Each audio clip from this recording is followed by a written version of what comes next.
বললাম আমি আজকে আপনাদের একটা ছোট্ট টোটকা বলছি। টোটকাটি ব্যবসায় কুনজর খণ্ডন করার উপায় বা টোটকা। আপনার দোকানে কুনজর পড়ার জন্যে দোকানে মালপত্র থাকা সত্ত্বেও আপনার কোনো বেচাকেনা নেই, খদ্দের পাতি নেই, সেই ক্ষেত্রে আপনি এই ছোট্ট টোটকাটি প্রয়োগ করে দেখতে পারেন। বাজার থেকে এক টুকরো 100 গ্রাম ওজনের একটা ফিটকিরি কিনে নিয়ে আসবেন। ফিটকিরিটা ভালো করে পরিষ্কার করে নেবেন।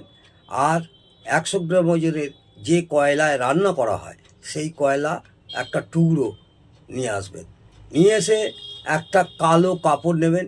কালো কাপড়টা চতুর্ভুজ আকারে সমানভাবে কেটে নেবেন। নিয়ে ওটাকে পুটলি আকারে করে ওই কালো কাপড়ে কয়লা এবং ফিটকিরিটি বেঁধে আপনি দোকানের যে কোনো স্থানে ঝুলিয়ে রাখুন। দেখবেন কুনজর থেকে অনেকটাই মুক্তি পাবেন। আশা করব আপনাদের দোকানের বেচাকেনা পুনরায় আবার বৃদ্ধি পাবে। নমস্কার, জয় মাতা।